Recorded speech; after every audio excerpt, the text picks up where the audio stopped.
J'ai un beau t-shirt. Bonsoir tout le monde, ici Monsieur Cacahuète et Zou.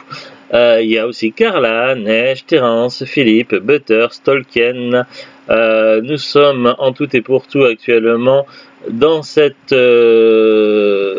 univers, non pas que dans l'univers, mais dans cet appartement. Nous avons donc 2 humains, 2 chats et 4 gerbilles. Alors, voyons voir. Aujourd'hui, nous sommes vendredi 16 mai 2025. Il est déjà 23h15. Joyeux vendredi, joyeux week-end qui commence. Et oui, c'est cool le week-end. Bref, dans ce nouvel épisode de Parlons DVD, hier c'était Zou qui avait choisi le film. Et c'était quoi déjà? C'était... je trouve de mémoire, Willow. Et finalement, ce soir, c'est moi qui ai choisi le film. Alors, avant de vous donner le titre du film, déjà, c'est un film où il y a un combat qui est mené entre Yoda qui affronte l'impérialisme. Non, c'est pas un film Star Wars perdu. Non, c'est pas une série Star Wars perdue. Rien à voir. On est plutôt sur un film asiatique. Magnificent Warrior. Alors, je tiens déjà à présenter la magnifique boîtier. Déjà, pour une fois, on n'est pas sur un boîtier impersonnel, plastique, classique. Là, cette fois-ci, ça fait un peu déjà... la couverture, elle se tient dans ce sens-là, déjà. Et en plus, on peut, hop, tourner comme ça. Et ça se déplie, en fait. C'est plutôt cool. Hein. Et c'est pas très fréquent comme style de boîtier. Moi, j'aime bien. Et puis là on peut voir les chapitres et puis après on a le DVD. Après c'est vrai que la couverture fait très Indiana Jones. D'ailleurs même quand j'ai acheté le DVD dans un magasin d'os, je me suis dit tiens, on dirait un film Indiana Jones mais style asiatique, pourquoi pas, ça peut être intéressant. En fait rien à voir. Alors ça va être un peu compliqué de résumer l'histoire, mais on va essayer parce qu'en vrai au début on est plongé dans de l'action, des gens qui se battent dans tous les sens sans savoir ce qui se passe, ni pourquoi ni comment. C'est démerde-toi pour comprendre ce qui se passe à l'écran. En gros, c'est ça les vues. Mais en fait, c'est parce que ils vont présenter des personnages importants pour l'histoire, pour l'intrigue du film, mais séparément, dans leurs propres aventures. Et finalement, l'histoire qui va se dérouler va faire que les personnages vont se rencontrer et se retrouver issus enfin dans le même conflit, à devoir choisir un camp et combattre ensemble ou les uns contre les autres, afin de trouver une solution à leurs problèmes respectifs. Plus ou moins ça, on pourrait dire.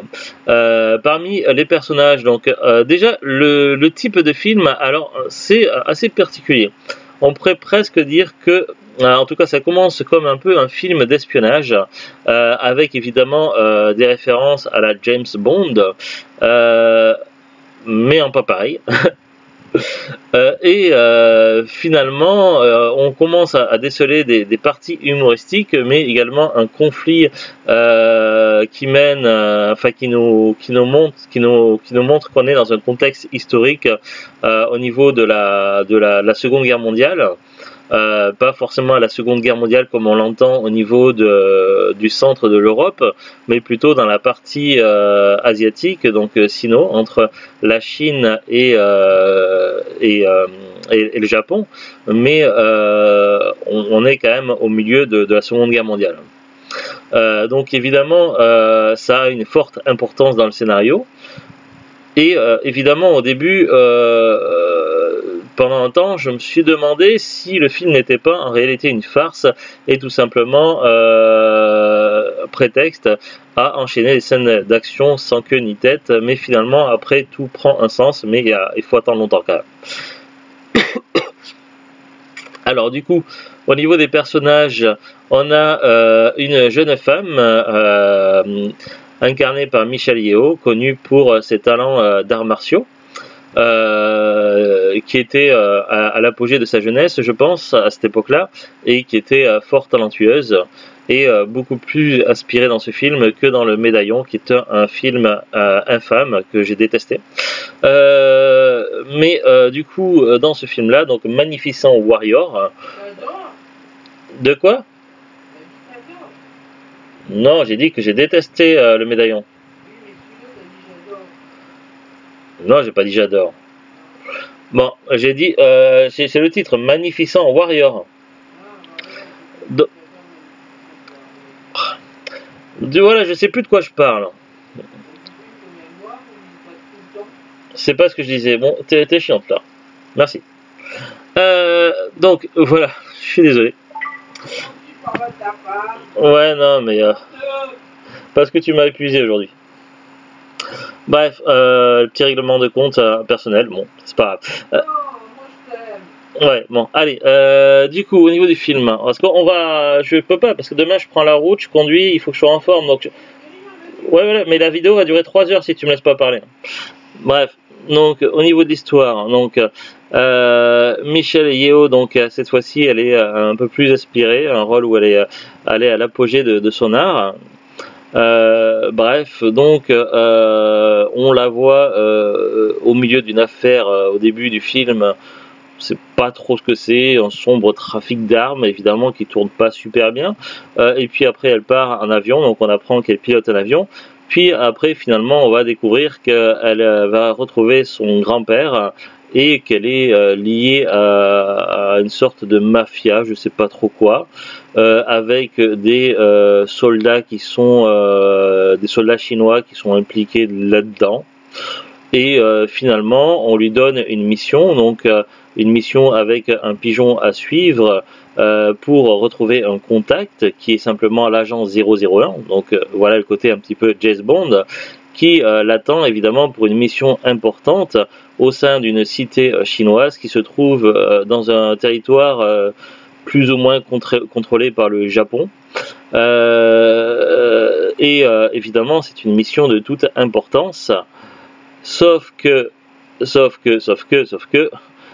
d'un côté, donc cet agent 001, il a ses propres problèmes et il fait tant bien que autant qu'il peut pour garder sa couverture. Et il y a évidemment d'autres agents, des agents 002 et 003. Du coup, on voit un petit peu ce qui se passe du côté de l'agent 001. Et également, il y a un type un peu plus vieux, peut-être un quadragénaire, qui vagabonde et qui est en fait un genre d'escroc qui a de vagues notions d'arts martiaux, mais sans plus. Bon, c'est vrai que dans les films asiatiques, tous les Chinois savent maîtriser l'art martiaux à plus ou moins degré. C'est bizarre, mais c'est un peu une règle des films asiatiques, je sais pas. C'est un peu comme ça. Bref.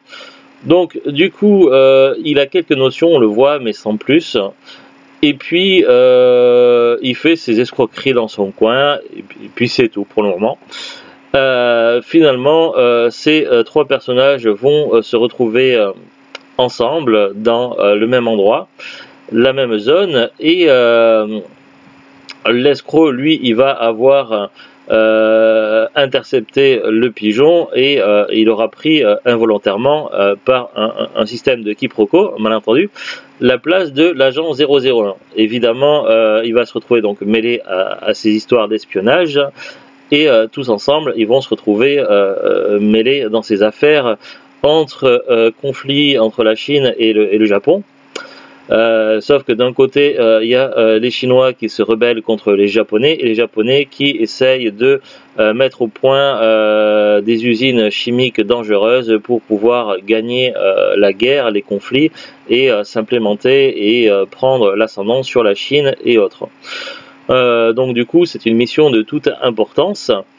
Et l'un de leurs contacts est quelqu'un d'un rang très élevé au sein de cette fameuse cité chinoise rebelle. Ce contact-là s'appelle tout simplement Yoda. Bon, après je le prononce peut-être mal, c'est peut-être Yodo ou Yodai, je sais pas, on dirait Yoda. Donc bref, du coup Yoda, alors on a vu évidemment le film doublé en VF, donc pas en VOSTFR. Le doublage VF évidemment est caricatural des années 80-90, c'est-à-dire très stéréotypé, limite presque racisme asiatique, surtout pour certaines voix. Donc bref, pour des moments qui devraient être assez sérieux, du coup, parce qu'il y a des moments où c'est vraiment comique et des moments où c'est censé être sérieux, mais même les moments où c'est censé être sérieux, c'est difficile de prendre au sérieux les personnages avec le doublage VF. Donc voilà, ça donne également un côté comique qui n'est pas forcément prévu toujours.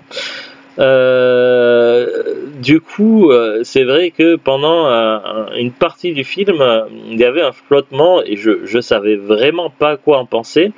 Parce que d'un côté, bon, il y avait des scènes d'action, d'arts martiaux plutôt bien orchestrées, donc avec des bonnes, comment on appelle ça, mince, je sais plus. Quand les acteurs font des bonnes chorégraphies. Et il y a aussi des scènes qui sont volontairement comiques. Et puis finalement, à un moment donné, toute cette affaire d'espionnage tombe un petit peu à l'eau et les personnages vont se retrouver attachés à un poteau prêt à être exécutés, évidemment par un système assez un peu inhabituel. Ils vont se sortir de cette affaire, mais le temps qu'ils seront attachés à des poteaux pour être exécutés, ils vont dévoiler leur histoire, mais au lieu de se présenter chacun qui il est, en fait, c'est chaque personnage qui va présenter les autres personnages, parce qu'en fait, tous les espions s'espionnent aussi entre eux et savent tout de eux-mêmes. Même le gars qui n'était pas un espion, qui savait tout d'une espionne que personne ne censé savoir rien du tout. Ce qui n'a absolument aucun sens, mais c'est comme ça, c'est le scénario, donc c'est normal. Bref, du coup, à partir de là, on arrive sur vraiment le contexte historique guerre Japon-Chine qui prend vraiment le pas complètement dessus. Et là, c'est plutôt finalement la rébellion entre en acte. Les personnages commencent à s'associer, à essayer de récupérer une partie du peuple. Et finalement, petit à petit, le Japon perd du terrain. Et les Chinois tentent de renverser le général et de gagner cette guerre. Sauf que c'est une bataille qui va s'achever évidemment dans le film, sauf que la guerre ne sera pas finie à moins que, évidemment, ils vont trouver une solution pour résoudre ça. Mais malgré tout, la guerre à la Seconde Guerre mondiale ne s'arrêtera pas à ce film-là.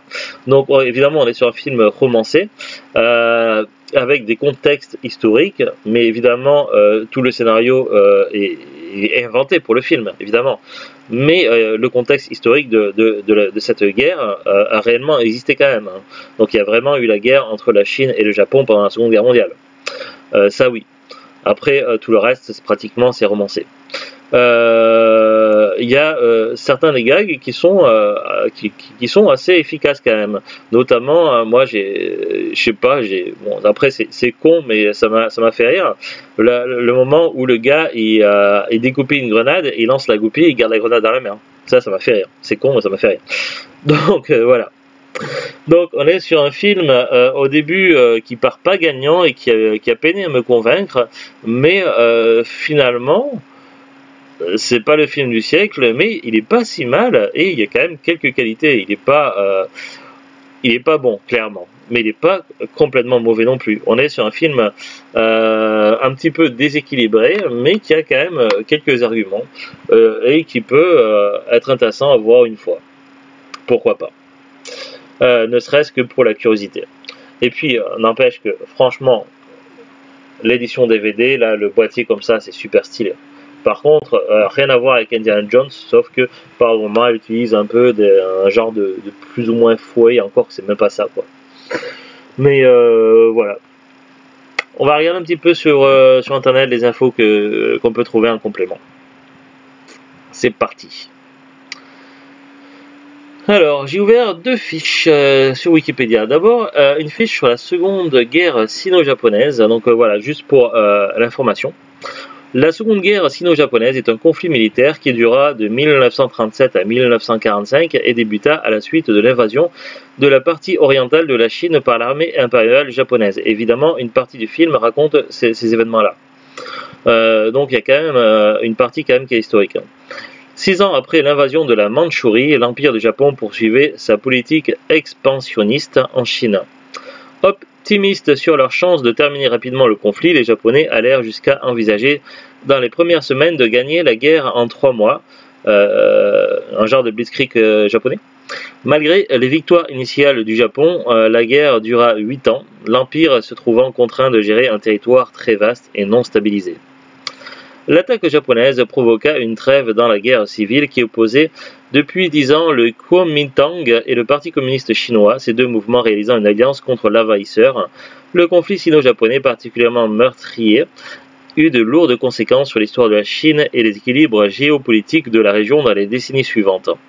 À compter de 1939, le conflit commença à s'étendre en dehors de la Chine avec l'affrontement soviéto-japonais en Mongolie.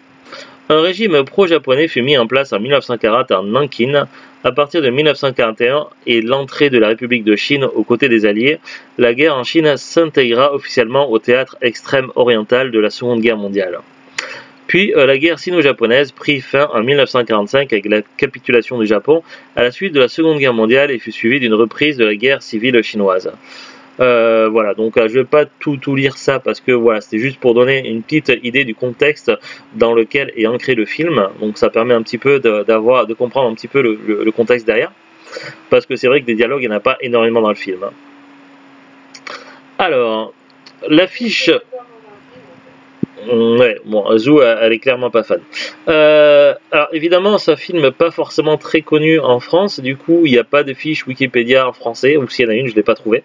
Du coup, je suis parti sur une fiche Wikipédia en anglais, et mon anglais est catastrophique. Donc on va essayer de ne pas trop massacrer tout ça, et je vais essayer de vous donner quand même quelques informations. Alors, Magnificent Warrior, je vais clairement pas le dire en japonais parce que c'est impossible pour moi. Chinese Warrior, aussi connu comme Dynamite Fighter, est sorti en 1987. C'est un film d'action-aventure hongkongais, Hong Kong, on peut dire aussi HK, dirigé, donc réalisé par David Chung. Les vedettes du film sont Michelle Yeoh, Ye Tsung-ching, Ng Yu-won et Wang Zhangli. Bon, moi perso je connais que Michelle Yeoh, très connu parce que j'ai beaucoup regardé de films sur les acteurs, notamment petit trou de mémoire sur le coup, mince, ça fait un moment que j'ai pas vu de film de lui, Jackie Chan mais aussi Samolo, et du coup elle apparaissait parfois dans des films communs. Alors, bon, l'histoire, le scénario, du coup, on en a parlé, je vais éviter de revenir dessus, surtout que c'est écrit en anglais. Casting, donc il y a Michelle Yeoh, Ye Tsung-sing, Ng Yu-won, Lo Kong-ting, Lo Chin-dai, Matsui Tetsuya, Wang Zhangli, Lo Mang, Jing Chen, Xu Xingling, Jackson Ng Yuk-soo, Fung Yak-on et Kung Feng. Il y a d'autres acteurs évidemment, mais bon là ils sont pas marqués. Réception. Alors, Luder Zanoir, alors je sais pas ce que c'est, a décrit le film comme une saveur Indiana Jones. Et aussi Pré-Z. Alors Pré-Z, je sais pas ce que ça veut dire, donc je suis désolé. Comme un film qui est du Rip Roaring Stuff. Je sais pas non plus ce que ça veut dire. Après il y a Starbust, ça doit être une critique aussi. Non, il y a Starbust. C'est pas Starbuck. Il y a une critique qui s'appelle Starbust. Bon. Chut. Bon, Starbust donc trouve que le film 3 étoiles, donne 3 étoiles au film et dit que les features, il y a des cascades fines et bien travaillées pendant une période dorée. Je ne comprends pas ce que ça veut dire. C'est pas grave. Ensuite, Home Media, donc disponibilité DVD, donc vu qu'on est sur la fiche américaine, donc je pense que ou anglaise, je sais pas, donc ça ne concerne pas les sorties françaises évidemment. Le film est sorti en DVD le 21 mai 2001 dans la collection Hong Kong Légende au Royaume-Uni en zone 2, donc ouais, on est sur une fiche faite par le Royaume-Uni apparemment. 5 ans plus tard, la collection, donc il y a une collection spéciale Michelle Yeoh qui est sortie en DVD le 9 janvier 2006. avec 3 disques qui incluent 2 films, une collection de 3 disques qui contient 2 films, et ces films sont Police Assassin et Wing Chun. Quel rapport? Je sais pas, je comprends pas. Le 20 février 2023, Eureka Video UK a ressorti le film en Blu-ray dans une édition limitée, avec des bonus en extra, donc des commentaires, des pistes commentaires qui proviennent du film cinéma asiatique. Après Expert Frank Jeng, je sais pas ce que c'est, et Action Cinéma Expert Mike Leader and Aaron Venema, avec des interviews vintage avec Yeo, donc Michel Yeo j'imagine, et des original theatrical cut, donc la sortie originale du cinéma, donc sans, je sais pas, un montage d'origine peut-être, je sais pas, complété avec des scènes de crédit final. Le film était sorti aux États-Unis plutôt le 13 décembre 2022 dans une collection je comprends pas, avec 88 films similaires extra, je comprends rien, c'est pas grave, voilà, et puis c'est tout. Il n'y a pas énorme d'infos. Déjà, il n'y a aucune info en français, en tout cas sur Wikipédia FR, et sur Wikipédia anglais, il n'y a pas énormément d'infos non plus. Bon, le DVD, moi, clairement, je l'avais acheté à Noz. J'étais tombé dessus par hasard, je me suis dit, tiens, ça a l'air cool, ça, pourquoi pas. Maintenant, évidemment, le DVD n'est plus commercialisé en France. Je ne sais pas en quelle année c'est sorti. Il y a quand même l'affiche sur Amazon, donc peut-être que des fois, l'année ne correspond pas toujours. Mais eux, d'après Amazon, ils auraient recensé le film au 1er octobre 2008. Maintenant, c'est plus que quelques revendeurs qui revendent le film à partir d'occasion, à partir de 14,57 €.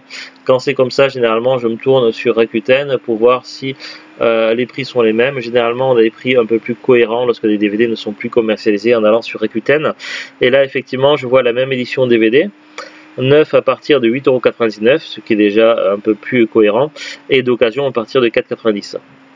Donc voilà, ça semble assez correct. Après, évidemment, vous allez me dire, ouais, mais toi, tu l'as acheté à Noz, pourquoi on n'irait pas l'acheter à Noz? Simplement parce que moi, quand je l'ai acheté à Noz, c'était pas hier, il y a 2 jours. C'était simplement il y a 3 ans, et ça fait peut-être même 4, je sais plus. C'était il y a plusieurs années, et ça fait plusieurs années que c'était dans les cartons, et c'est que maintenant qu'on le regarde. Donc en gros maintenant c'est quasiment impossible que vous le trouvez maintenant dans les magasins Noz, à moins qu'ils ont un réassort qui traînait quelque part dans des vieux stocks et qu'ils avaient oublié de mettre en vente. Donc voilà, pas grand chose de plus à dire. Donc voilà, nous on arrive sur ce week-end avec ce film là et ce ballon DVD là. On a quelques autres vidéos que je voulais sortir, mais vu que je suis sur la transition, donc là on est encore sur l'ancien PC. Avec un peu de chance, j'aurai peut-être demain le temps d'installer le nouveau PC, ce qui veut dire que les prochaines vidéos seront tournées sur le nouvel ordinateur, à condition que j'ai le temps de l'installer, de le paramétrer, d'installer toutes mes applications, etc. Ce qui peut prendre un sacré bon moment. Donc on verra, mais j'ai quelques vidéos qui doivent sortir, mais je ne les ai pas encore tournées, du coup je les tournerai sans doute sur le nouvel ordinateur. Allez, à très bientôt tout le monde, bon week-end, prenez soin de vous, et à bientôt, au revoir. Au revoir. Ah.